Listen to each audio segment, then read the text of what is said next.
When I was in high school, I had the chance to play just about any sport I wanted. It was a small school at Cumberland. I was a class of 75. And one of the sports I went out for was football. Loved it. Loved it. It's interesting because when you're a small school and you have a small team, everybody gets to play, and you get a lot of time on the field. And I remember that at this one particular point, we were all kind of working together, and the coach made this comment. He said, you know, you're all important. You all have an important part to play. And I was a guard, so I was on the line of scrimmage. And one of the other linemen, he said, hey, but coach, we don't score the touchdowns. And the coach said, stop right now. He said, guys, line up. So the offense lined up, 11 people on one side, defense lined up on the other side. And he went to that one particular lineman and said, step off the field. Try to play 10 guys against 11. What do you think is going to happen? He said, well, they're going to run over us. We need all of you. And then he said, now imagine that if any one of you doesn't do your part, instead of going left, you go right. Instead of blocking, you drop back. What happens if just one guy doesn't carry out his part? You get run over. It only takes one to break down the team. And then he said this, he said, fellas, we are as strong as we are united. We are as weak as we are divided. And that has stayed with me for years, because it's not just true in sports, it's true in life. That we are as strong as we are united together. And all it takes is a single break in that whole network to begin the division that happens among us. That's what we see in the scriptures today. The early Christian community are gathered around. They are of one mind, one heart, and they are working together to face incredible challenges with joy. These people are transformed. The light is in them, and they are working together, doing hard and challenging things as if they were one. And remember, this ain't the same group of people in the way they're acting. A few weeks before, they ran away. A few weeks before, they betrayed Jesus. A few weeks before, they were bickering among themselves. Who's more important? I am. No, I am. He likes me better. Not anymore. One mind, one heart. To be able to talk about unity is really the blue-collar cousin of Christian love. We talk about love all the time, but you want to put it into practice? Where the rubber hits the road is whenever we have to work together.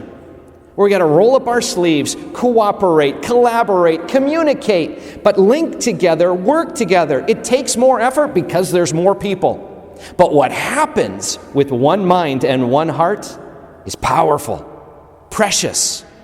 It's awesome what we can do when we do it together. There's three things about that I'd like to share with you today. Our part, their part, God's part. The stuff that we have to do, the stuff we have to recognize others have to do, and the stuff that God does.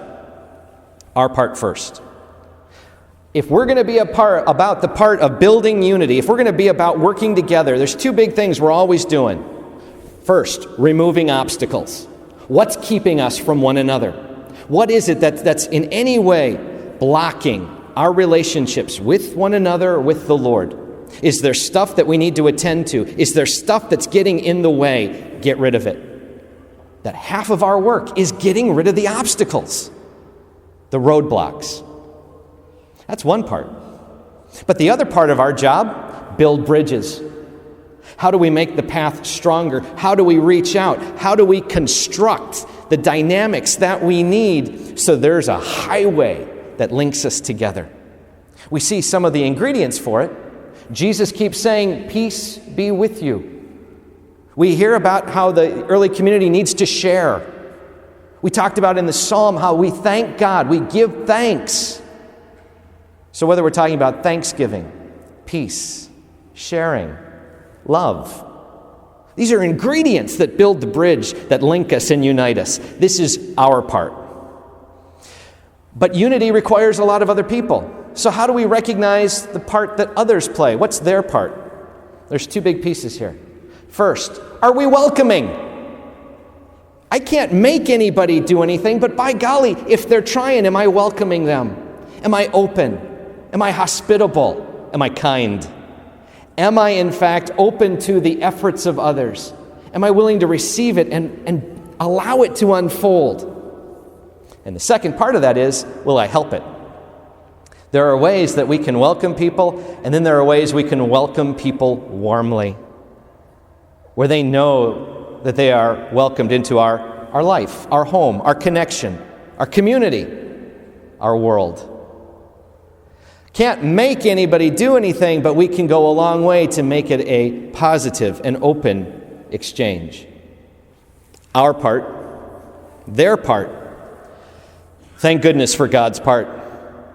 The transformation of the disciples from bickering and betrayal and abandonment to a united, one mind, one heart group of people is the grace of Jesus, the descent of the Spirit, the power of the resurrection, that when you gather around Jesus, it's His love that configures our hearts. When we gather around the grace of Jesus, it's His strength that gives us strength. It's His life that enlivens us. They were on fire because Christ was in them.